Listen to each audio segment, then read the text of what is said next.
Well,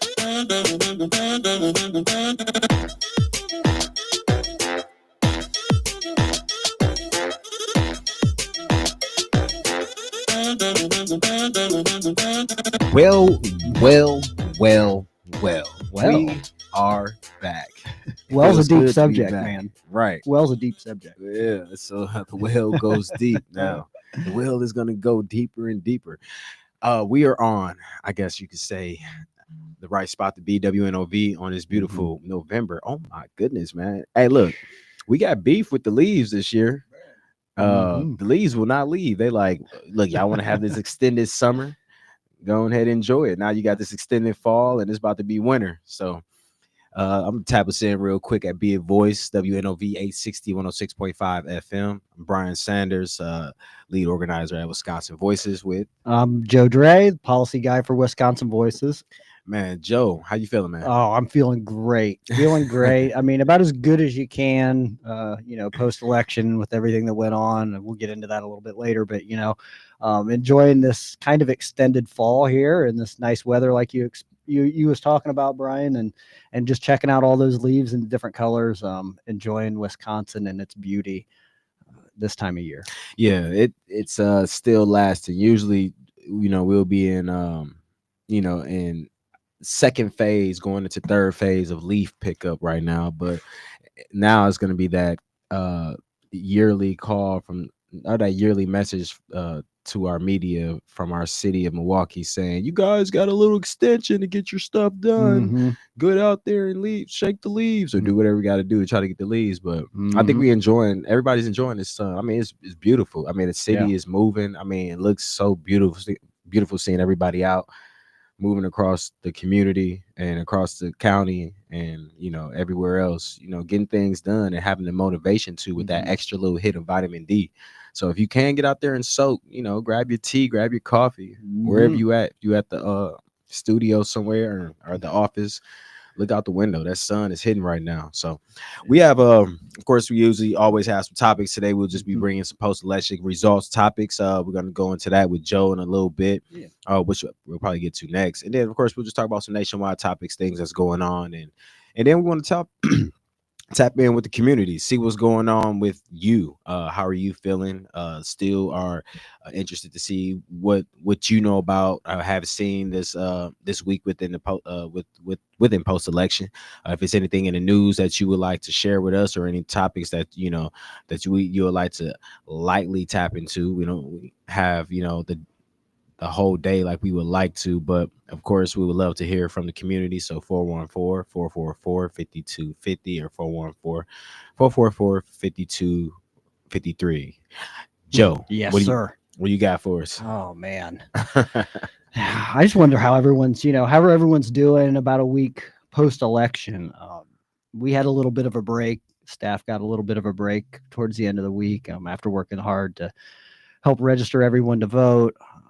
Our staff worked hard, our partners worked hard, the community worked hard, and sometimes you just don't get the results that you were looking for. And I had a lot to think about that over the weekend, and what should I do? Should I be angry? Should I post blame to other folks or to different groups? And I just kind of had to sit back and think, no, that's not the attitude to have. It's time to pick ourselves up. It's time to dust ourselves off and move forward, because there's a bigger mission that needs to be accomplished now. There's a lot more work to be done. The job's never over. So just picking myself back up and dusting myself off and ready to conquer whatever this world or this administration throws at us. So yeah, I heard that. So on another note, after the election, the president-elect gets to start nominating cabinet members. They started the transition pretty quickly. We saw this after 9/11 when that was kind of one of the things that the 9/11 Commission had pointed to, is that the transition was a little bit slow and maybe some information got lost in that transition between presidents. So in more recent years, they've tried to speed that process up and get his team, or who's ever going to be the next president, get that team up to snuff pretty quick. So one of them that has been announced that I wanted to kind of bring attention to in a post on on Truth Social, Trump named Thomas Homan to lead the mass deportation efforts as border czar. Okay. This is not an official appointee or an official position within the cabinet, Mhm. but it's kind of a created position to overlook the border and what's going on down there. Homan is a former acting ICE director early in Trump's first term, and he'll oversee the border, maritime, and aviation security. Mass deportations may, obviously, as we know, may impact the economy and potential inflation in the job market. President-elect Donald Trump announced on Sunday that he's naming him as the border czar. Homan would act as Trump's border czar after previously serving. Trump said, "I've known Tom for a long time, and there's been nobody better at policing and controlling our borders." And Trump said Homan would be in charge of all security measures coming in and out of the country. And Trump Advanced Transition Team did not immediately respond to a request for comment, but Homan, the Wall Street Journal reported that Trump is expected to sign an executive order ordering agencies, including the Department of Homeland Security, to begin those deportations. They also reported that Trump's team has discussions how to finance mass deportations, which the American Immigration Council estimated would cost as much as $315 billion to do this mass to deportation. do this correct? mass deportation. Yeah, which I've seen. I mean, they said it would bankrupt the economy. Correct? Is that kind of what you heard? I mean, it's a lot of money. Yeah. No, any way you slice it, $300 billion is a lot of money. I don't know Think that it'll throw a lot of things off. Would you see it throwing a lot of things off? Absolutely. I mean, that's money. It's got to come from somewhere. Yeah. So where's it going to come from? Cutting something from somewhere else to pay for something else. Yeah. Exactly. Just like you saying, I'm sorry because you all. Oh no, go ahead. Go ahead. There. Just like I was saying that he was gonna, take the money from the private what was it, to take the money from the private schools to fund, or take the money from one set of schools to pay for another set of schools, or something like that. It was a private schools, take the money from the private schools and take it to like Title I, and then taking it and putting it into block grants that is going to adversely affect public school funding. Because he has his dream of this American university. Have you seen the American? Yeah. All right. My bad, Joe. Go back. Go ahead. I just, when you said that, I thought about some other places he was trying to cut that I was looking at. But when it comes to these programs and you see these creations of these programs and regardless of how you feel about it, you can look at the economics of it. Just on the front, you can look at the economics of it. Yeah. And say, what would $315 billion do for our inner cities in this country? What would that do for education in this country? Man. What would that do for healthcare in this country? You know what? Man, I would love to see a solid $2 billion just go into the communities of Milwaukee. Just straight up, no playing with it, no touching, no bothering nobody else, trying to just flood that $2 billion and just spread that to the 36 cities in this country. Just give them $2 billion a piece and then throw them another $2 billion. But it's not it's really just the plan that they don't have. It's just there's no other way around it. Because we was last night before I went to bed, I want to just shout out to all the veterans, including Joe in here today. Appreciate it. Thank you. And my uncles and my granddad and all my great uncles and all the ones in my family, even the ones I found out that fought in the Civil War, that my cousin did research on, found out that I had a great cousin or a great cousin or great uncle who was a sniper in the Civil War. Wow. But we were just looking at last night, I was watching a video and going through the comments of these servicemen shaking up the eggs with water and eating it. I was reading underneath the comments of some people who were in the service. They was like, yeah, they're eating shaking eggs because we're spending $10 million on one missile. You know what I'm saying? Like, right. Because somebody tried to say there's no room for pretty much good eating in the military, and it's like, no, that's not true. You can still eat good, but we spending one missile may cost, like you said, a Bugatti or something like that. But I'll also say this: or 3 Bugattis. If you get a really good meal in the military, look out. Yeah, something's on its way. Something's on its way. They usually would pull out the lobster and the shrimp and the steak, and you'd be like, "What's going on?" And the very next day, it's like, "Oh, by the way, we're going to be up for the next 48 hours doing drills and running around the ocean." So, you look out when you get a really good meal in the military, especially Yeah. if it's not the Air Force. So we Air just- Force is the best. Yeah, all that money spent there, and then we could be throwing it. And I mean, Right. just a sliver of that. We don't even need Yeah. that much of that. We could take like, what would you say, really, like a tenth of that? And We spend more on our defense in this country than most other nations combined. Mhm. I mean, it's just it's an astonishing number, and I can vouch for one story that I had back when I was in the Navy. And there was an island off of Greece that we went and we did target practice on this. Yeah. With the big 16-inch guns that are on the front of a destroyer, and with missiles and 50 calibers and whatever we could fire at this island as we passed it by. Mhm. And one of those missiles was like $1.1 million. Every time we shot the 16-inch, I think it was, upwards of $60,000-$70,000 per shell, plus the powder that went in to shooting it. And it's such an astronomical amount that could go, instead of destroying things, can't we use that to build things up, to build up a community, to build up some of these partners that Wisconsin Voices has that could use some of that funding in great ways and do some really good work throughout the community. But instead, we feel the need that we need to use it to inject war into other countries or into our military. Yeah. I know. I was looking at this one Instagram video they got, and they show it like a live budget. They show like the rocket shooting off with the money in real time, shooting off with the rocket, or they shooting off like the 50 cals, and showing off like each price of each 50 cal bullet going out. I thought that was pretty clever. Like, okay, there goes your money. And Brian, then we talk about, well, the folks coming from the southern border are taking our jobs, and it's somebody that doesn't look like you or sound like you or act like you that's taking things away from you. And really, in essence, it's not. Yeah, exactly. Yeah. It comes down to budgeting. Yeah. It comes down to the way we budget our money in this country and the emphasis we put on our defense department. Joe, you hit it on, and I'm about to tackle it one more time before we go and before I let you finish talking about that guy, because that guy, I was looking at some history of that guy too, just to kind of back up what you were saying, Joe. In 2023, and for everybody else, the U.S. spent $916 billion on its military. Again, that number is $916 billion on its military, which is about 13% of the federal budget. This is the largest military budget in the world, and is, is more than the military budgets of many other countries combined.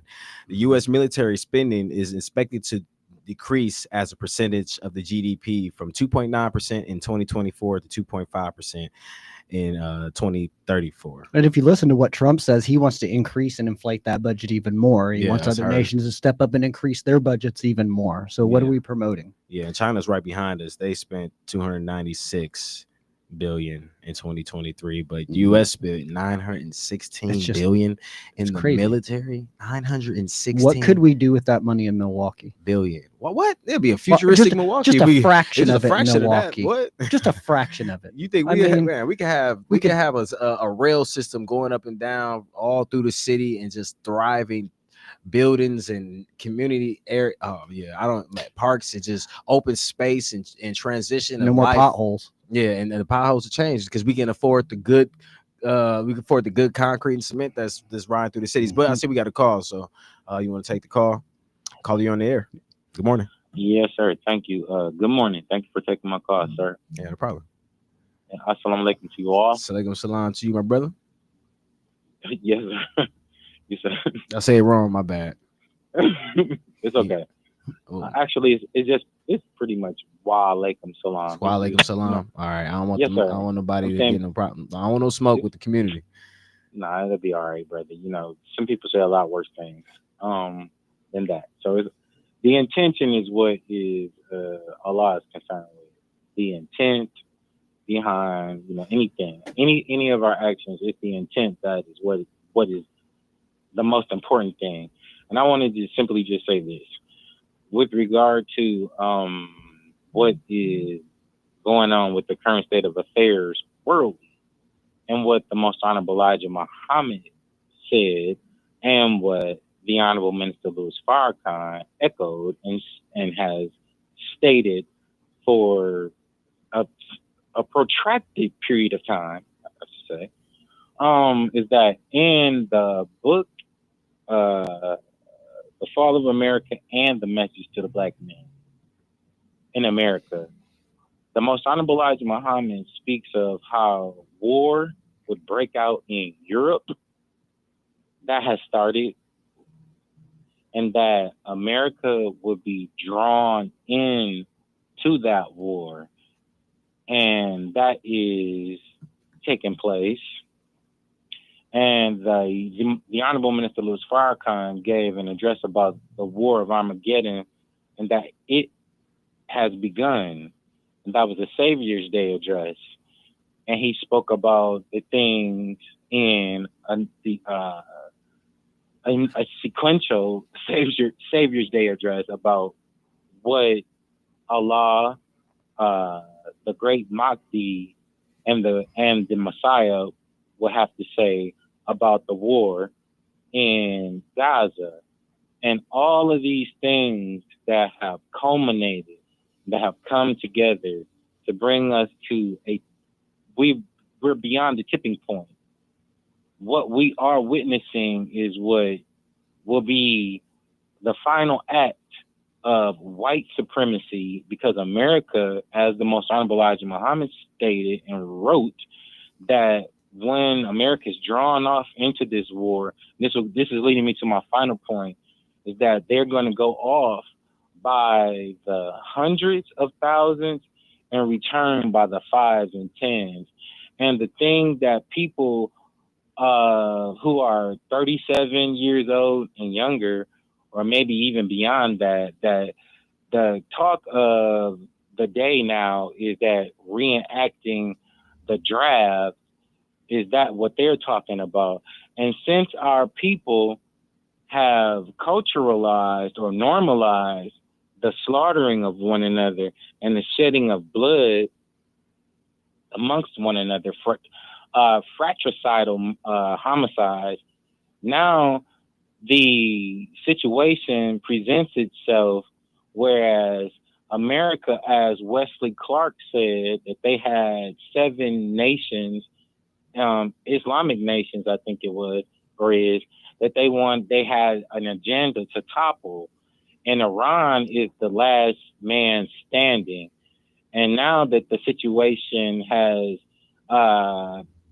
become engulfed and broadened with Lebanon and the state of Israel, with the annihilation of the Palestinians and them being pushed off, and to create and to expand the idea of Netanyahu with Israel, World War III is taking place under our nose. So ultimately, this is what I'm saying.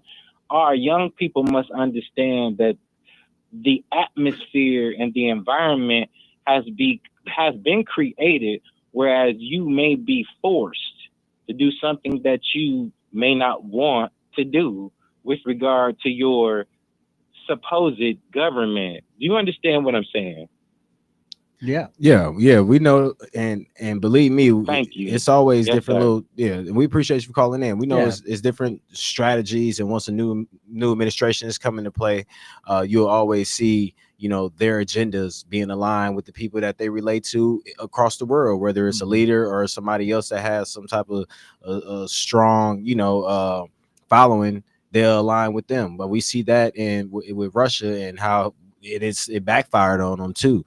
One aligned with somebody who was more like a guerrilla warfare type, and then he backstabbed Putin, and Putin went and whacked him in an airplane crash or something like that. Yeah. So I mean, we'll see it here. It may not be airplane crashes, but plane crashes, but we may see it in another way. We may see crashes of people's morals and ethics, and people backfiring on themselves. But also within that war over there, I mean, that's just what U.S. do. Each administration, they're gonna find some way to tap into another countries and try to create a quote unquote democracy for another country and interrupt them. That's just how it is, and that's just me speaking on the nonpartisan side of everything. It's just both administrations gonna find a way to get their agendas, personal and business, for the greater cause of the American people through. You know, that's just how I go, and it's a lot of gang stuff in there that I just can't speak on because I don't know all the intricate details. I think just even if I could,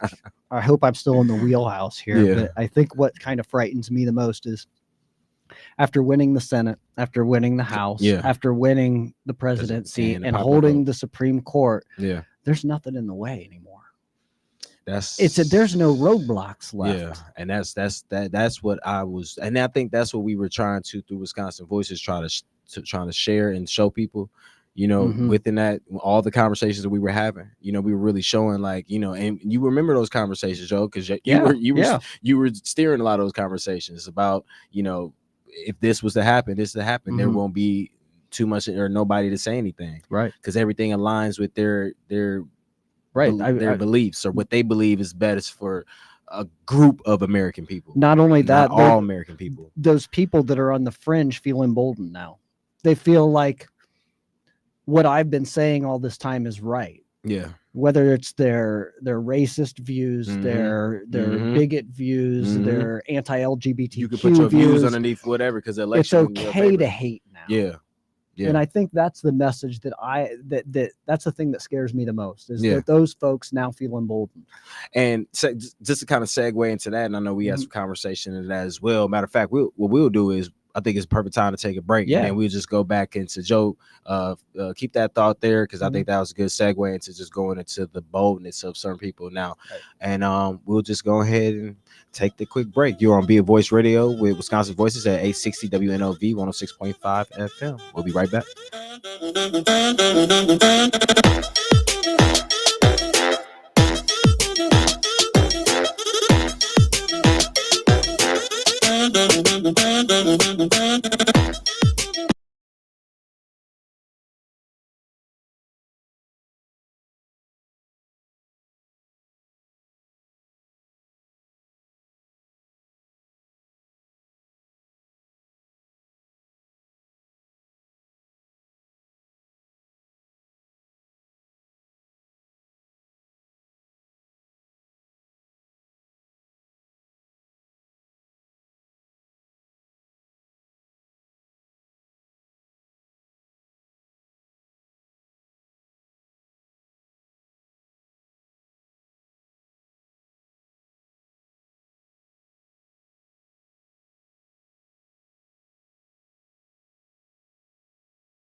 Hey, we are back, and you are on Be a Voice Radio, Wisconsin Voices, 860 WNOB, 106.5 FM. I was just finishing up a conversation, and before I get into that, I do want to shout out Mr. Ride Out, Mr. Carvey P up in here doing their thing as always, and Debo and everybody else at WNOV for always doing what y'all doing in the industry. So thank y'all. Best hoster in Milwaukee. Yeah, let's get it. It's natural here. It's real. We ain't up here selling out to nobody. We doing it straight from the heart. Mhm. FYI for any other stations that need to hear that. You dig, you dig. Right. So I was talking to Joe, and Mhm. before we got into just talking about the boldness, and I like to tap in with Carby and Jermaine when we get to that boldness section as well. But just about Holman, what else? Like what we were just talking about it on the break, Mhm. how you see Holman and where he was already at. I know you Yeah. were saying that he was in Trump's administration, and then Yep. what was you tapping He into? was also in the Obama administration. Yeah. Homan worked as the border patrol before or after working as a border patrol agent. Became executive associate director for enforcement and removal operations at ICE Mhm. under President Barack Obama. Yeah, I see that. I was looking at that as well, and I want to highlight that because Yeah. I do remember it was always ever since the Homeland Security and the ICE thing kind of took Mhm. off during the Bush administration a little stronger. You've seen some activity. It's like there's never not been any activity of them trying to enforce some type of Right. immigration law. So I was looking at that as well. So also I guess what really would have motivated him to want to get in this work was that he was a police officer and a New York State Border Patrol agent. So Right. that's where this That passion, northern border. yeah, right, the northern border, right, the one that I'm sure is a different type of energy up there, but this is probably where all that came from. So how do you feel with him going into this coming back around? Because I see a couple things just in here now that he was one of the 3 people that signed off on the Homeland Security with the Homeland Security to approve the green light of the separations of the families in 2017, 2018. Yep. And he's been picked by President-elect Trump for a reason. Yeah. There's a reason that just under Trump's administration, they carried out about 1.5 million deportations. The Migration Policy Institute reports that. We're going to see those tick up quite a bit, I think, under this. And this has kind of been the guy that's deport everybody. That's kind of been his message throughout everything. Let's just deport them and figure it out later, regardless if you're separating families, mothers from children, wives from husbands, what have you. I got a couple quotes from him too. It's not threatening to immigrants communities, Holman said of Trump's campaign. This is a courtesy of CBS. It should be threatening to the legal immigrants communities, but on the heels of a historic illegal immigration crisis that has to be done. He also suggested to CBS correspondent Cecilia Vega that he would target criminals and national security threats first, and then seek to deport non-criminal migrants who are in the country illegally and are ordered deported. That would require reversing Biden administration rules that currently instruct ICE to focus on arresting and deporting serious criminals, national security threats, and recent border crossers, and other effectively shield undocumented immigrants who have lived in the U.S. for a long time without committing serious crimes for deportation. So he's saying scratch all that. Right. Everybody needs to go. One more thing, and I know it's just crazy. It's just crazy to think about. Yeah. That's what's So Holman also indicated that he would revive large-scale immigration. This is where it trips me out because, we in the United States, Black people, we know that we helped build this country and we helped establish a lot of great things and inventions in this country. But just thinking about just being a Black male, and just imagine anybody just getting arrested at work or being bothered at work, whether you are illegal or legal, or you a citizen or not. Holman also indicated that he will revive large-scale immigration arrests at workplaces, which the Biden administration could discontinued in 2021. He said that's going to be necessary. He said, of quote, that's going to be necessary, end quote. He said of the worksite immigration enforcement. So, yeah, I mean, you're talking about folks that live in our community. Yeah, folks that are amongst us that are hardworking folks that go to work every single day, show up. They're here legally, on a visa or whatever, and they're paying taxes more than you and I are. Honestly, they're paying a higher rate, and they're going to be targeted, and their families are going to be disrupted, and they're going to be taken away. And then what are we going to be left with? Let's say they go in and they do these mass deportations within employment places and places of employment. And most of the time, especially in these communities, it's mostly men. Yeah. And then what do we have? We have women and children that have no one there providing, that have to go on the system, that have to find help, that have to reach out to the community, and we have more people on the system. This is not the best policy. This does not work for everyone. This No. doesn't even work for a few, I think. We need to have a better system here. We need to figure it out. We need comprehensive immigration laws.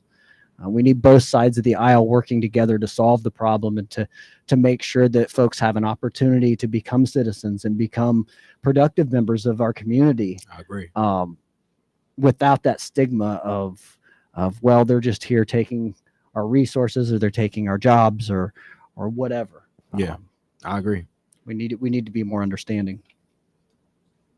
So since the election, there have been, here and there little random encounters. One of the bigger encounters we've seen, and this is where I want to kind of just ask, Jermaine and Carvey, have y'all seen a lot of interesting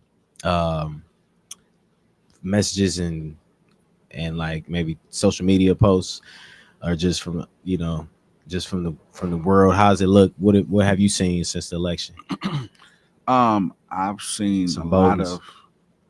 lot of racist stuff that's starting to be revealed. Well, it's already happening, but it's starting to be more prevalent now. Yeah. Just some of the unbelievable footage that I've seen has just been heartbreaking that this is the country that we live in. Yeah, Um, I know. yeah, I know. I was looking at this young lady who was I can't tell what state she was in, but she was somewhere. Matter of fact, it looked like she was in Vegas, because I think I seen the strip behind her. She was having an encounter with yeah, there was yeah, the with the dude guy. that had the mega hat on. Yeah, He yeah. was somebody he had to knock her out. knock her out and all that stuff and all that. Yeah, that right there had my blood boiling, because as a man, one, you don't do that to a woman. Yeah. But last but not least, but really first, as a black man, you don't do that to any of my sisters. Yeah.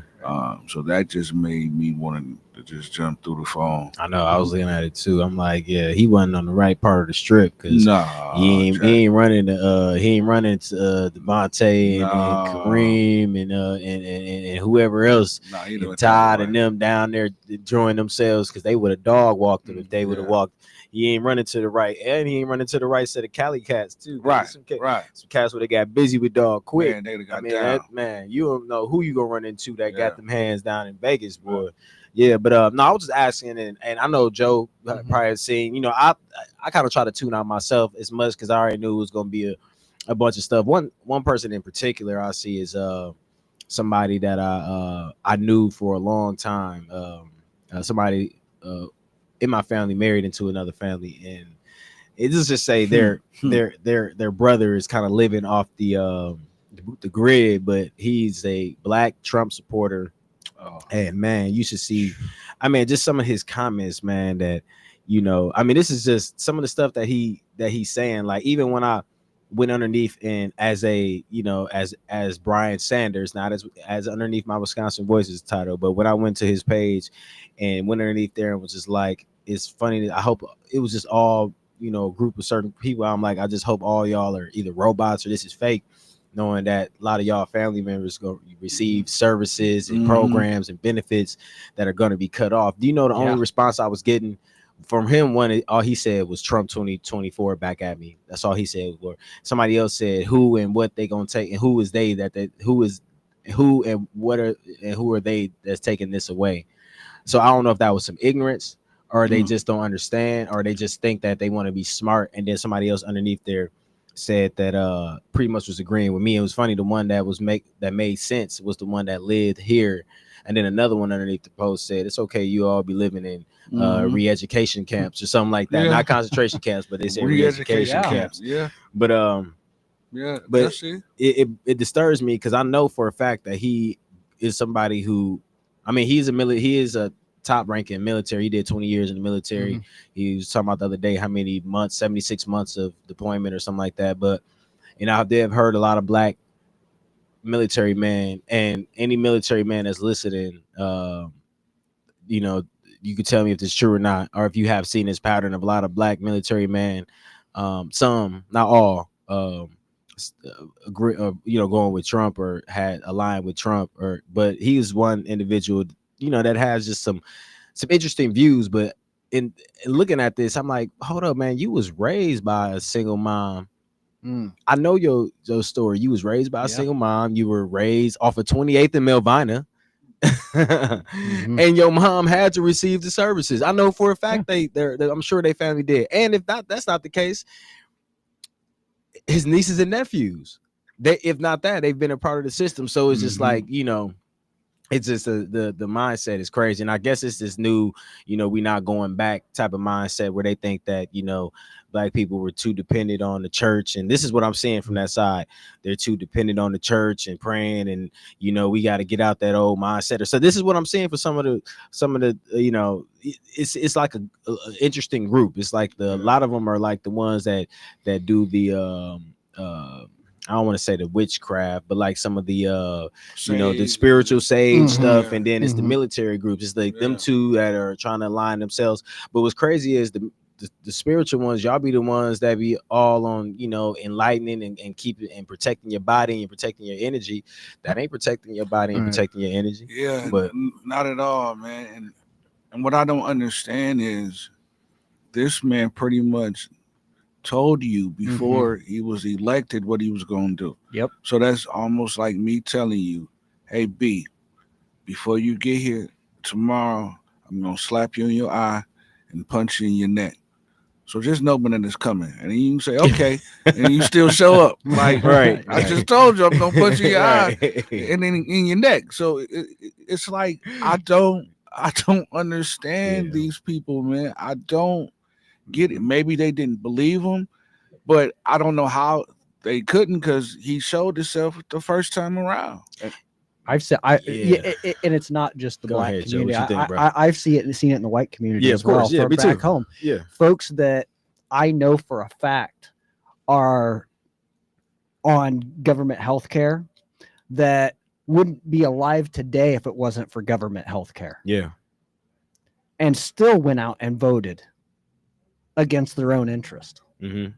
I don't understand how folks can vote against their own interest. It has to be some type of mental sickness or something. And I don't know. It's like it has to, you have to go against anything, like, even if it's like a 50, 60, 70, 80 bucks that you're losing, $100 that you may be losing, there has to be something, else. I mean, it can't be all the other things that was said that you think that outweighs your personal health and your that's going to happen in your household, that's going to affect your dollar. That's nothing that's going to affect somebody in California or somebody else. You should be concerned with what's going to affect you and what's going to affect you in your community. Real quick before we get back to Joe, his comment. Carby, what you got over there, my brother? All right. So I was just saying, to y'all point when y'all made about the y'all was talking about how Trump, the people like know about Trump and still, vote for him. Yeah. I was gonna say, people like nowadays have like a short attention span. So where I'm going here with this is like people would tend to like rather listen to something said rather than doing their own research. That's just like me telling you about something that's interesting and you getting my perspective. But if you go do it for yourself, you might not have your the same own feeling. Experience. Like you have your own experience. Facts. Facts. Thanks, Jermaine. But what, I think what I've heard from a lot of folks, at least back home, is, well, I'm going to get rich. My taxes are going to disappear and the price of everything's going to drop. Gas is going to go down to back to $1 a gallon, or like it was, like the price is like right before COVID or when COVID was hitting. People really believe that. But do they understand that the world was shut down, the prices was like that because there's no oil being used, nobody was moving around, supply and demand, standstill. It's supply and demand. Get real. On top of that, these cats don't understand.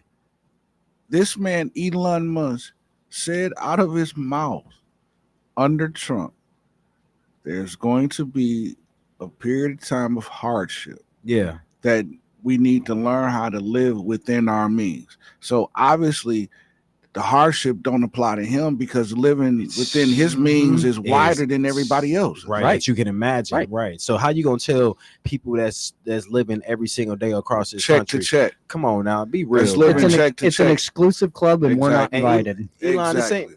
Well, you've been sitting here, man, And why aligning is with he what even in the fits you. conversation? You need to have 10 seats. Where he from? New Zealand, Australia, something like Africa, that. Originally- South Africa. South Africa.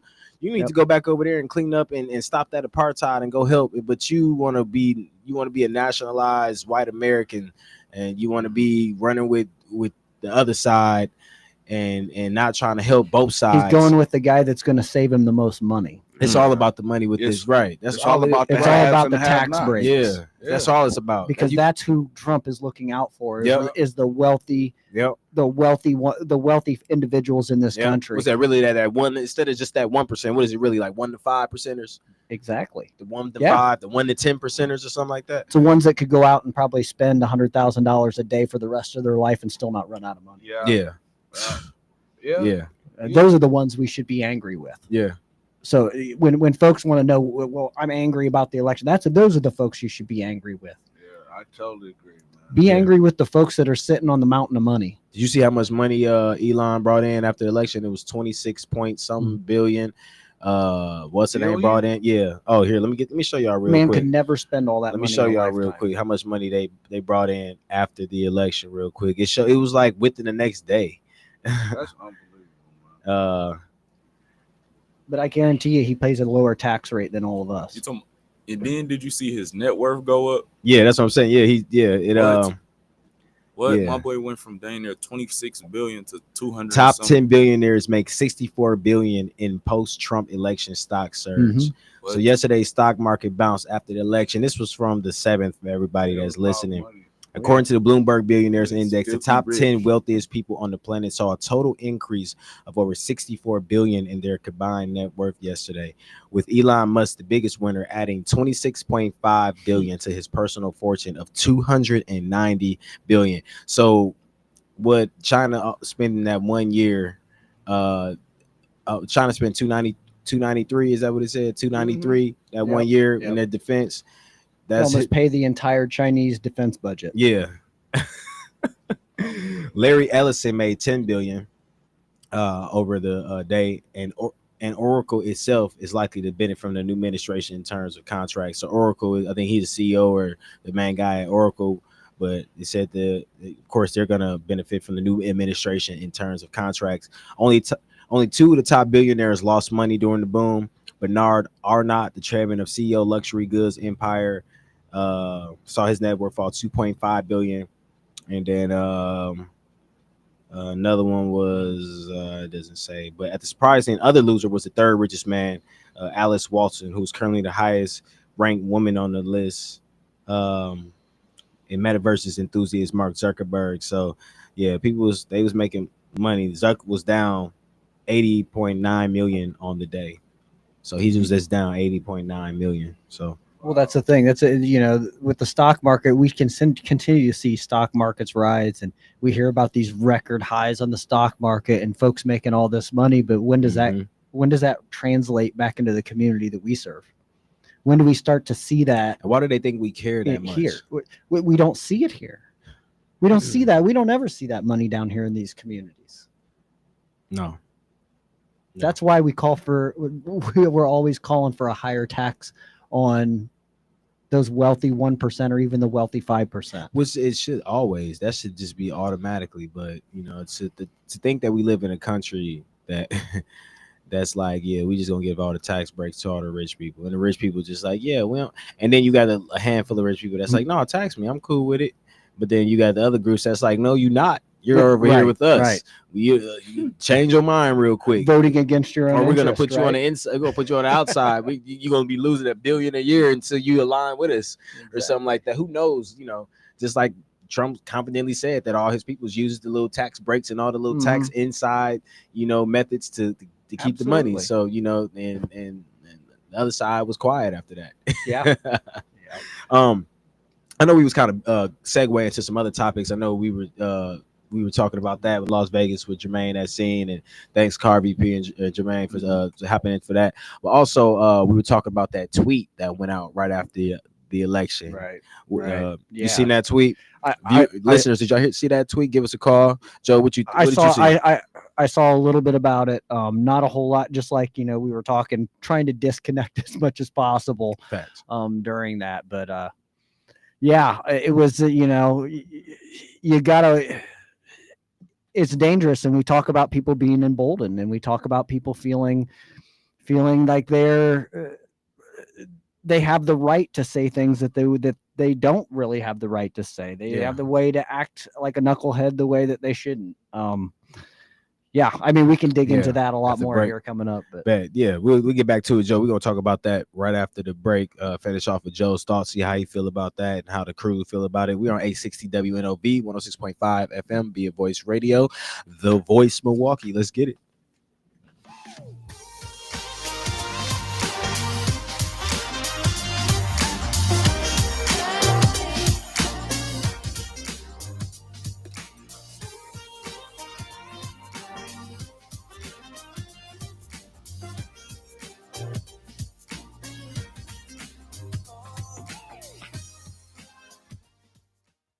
You're listening to Wisconsin Voices, Be a Voice Radio. Follow us at BAWI.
All right, we back, wrapping it up. Yeah. Just finish off our thoughts, your thoughts, Joe's thought.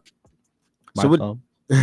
what did you see, Joe? What did you see with the with that tweet, or what else was what was we finishing Well, off?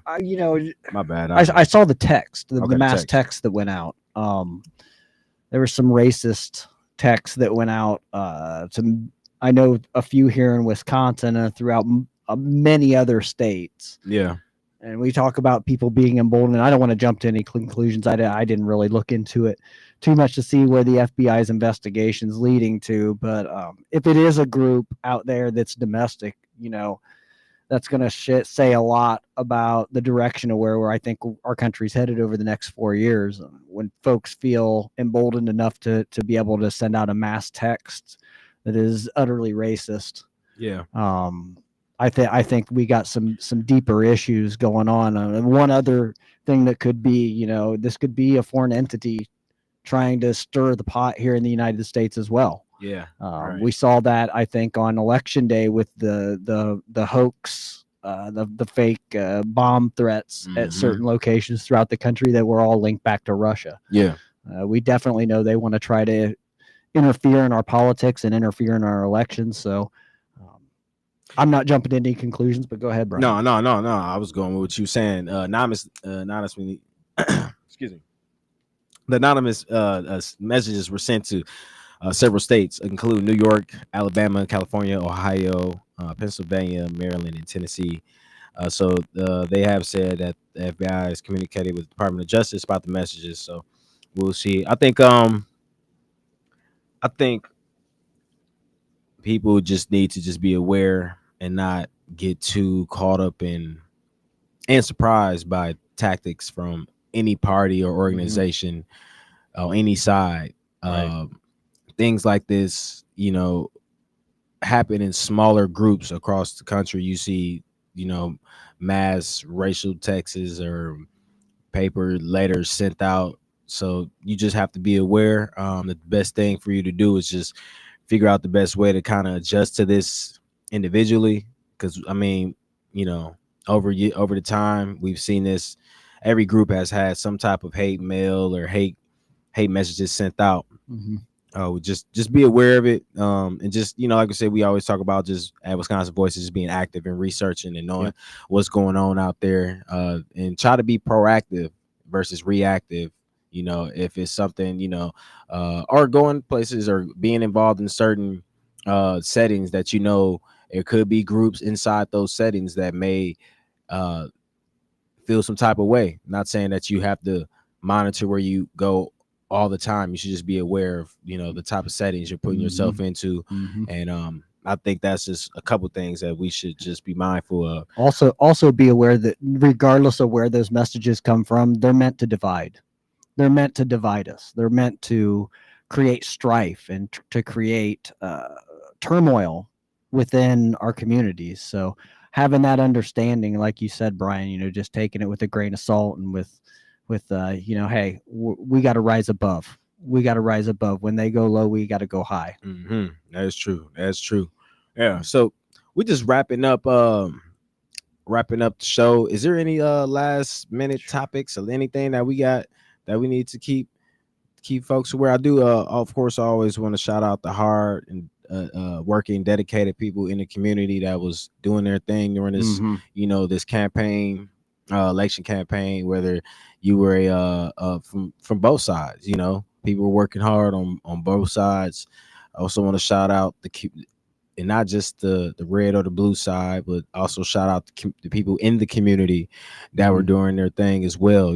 All our partners from across the country, the partners that I went and worked with I was just thinking last year at this same time last year, I was just getting back from my trip, doing some work in Kentucky and Ohio. And that was like an 8-day trip. And that was a cool trip to be working with Transformative Justice Coalition, Black Voters Matter, and a couple other organizations that were on that trip with us. So I want to shout out to them and everybody locally, Souls to the Polls, and all the smaller organizations or election protection. I want a big shout out to them. They've been really great to our organization and helping us out and kind of guiding us through the election. They're the ones that provide the 866 our vote number if you have any trouble at the polls. So want to give a shout out to them and all the great committee members that I get to see every Wednesday morning, usually from here on out. So it's been a lot of work, and we just think that it's important that you guys know that it's all of us together, and it's gonna be all of us together going into this to these next phase of work that we'll be doing. Again, I'm always gonna stress the silos, breaking down the silos, coming together, Milwaukee, coming together in all areas. If it's a time for you where you've been inspired by the results of the election, you feel like you need to, you want to come out in the community and work with us some more, please do. It's always an opportunity somewhere. If it's not directly through a Wisconsin Voices, it could be through a partner. I think that all of us need to find somewhere, outside of our daily schedules where we can, hone in and help give back. We're really gonna need everybody hands on deck right now. For a lot of reasons, and for y'all that's inspired to get into this work, just by listening to Wisconsin Voices or listen to any of the local leaders, any of the officials that we had, listen to Joe, Tamika, Latoya, whoever. We want to make sure that we are showing you there is options for you to work with organizations. Healthy outlets. Healthy outlets For all the stress and everything that you've been feeling from this election. Go do something positive in your community. If you need to get with a yoga person, I got that for you. If you need to get with somebody that does that's a gym instructor or a weight trainer, I got that for you. If you need somebody, you need to do some musical outlets. I know people who got musical outlets. If you just looking to buy like some local crafted wood furniture or whatever, or just looking for a new restaurant that's locally owned by somebody from the community, from the BIPOC community, we know all those people, and I got those connections right here in the studio or at the office where we at right now, or at the office through Wisconsin Voices. We want to just want to keep inspiring and helping inspire people to come out and support and rock with us in any way we can. And I know that we'll have a lot of things coming up. It'll be random things that we'll be talking about that we don't even know that's going to be going into the mix yet. We got a big strategy meeting coming up soon as well, but we just want people to be involved, and we know that it's going to be the community that's going to be there to support us. So we need y'all to just step to the plate. Come on. Go get involved. That's the best way to deal with any stress, to deal with any angst that you have after the election. Go find a nonprofit organization, go volunteer. Spend a Saturday cleaning up your neighborhood, cleaning up your park. Whatever it is, you're taking those positive steps to make your life better, to make your community's life better, and hopefully to make the world better. Yes. Yeah. And I think we can leave it with that, with Joe saying. With that being said, you were on Be a Voice Radio with Brian Sanders and Joe Dre. We want to thank you guys for listening to us on this Monday morning. God bless y'all. Enjoy some of this sunlight, and get in touch with us. Again, we be at wisconsinvoices.org, or you can reach out to us at our emails, Brian at Brian Sanders at wisconsinvoices.org. I'm just Joe at Wisconsin Brian at Wisconsin Voices. I'm just Joe at Wisconsin. That's me too. Voices. I forgot mine. So get in touch with us. You got anything coming up or you want us to support? Again, we'll see you guys tomorrow, and have a great rest of your day. Great day.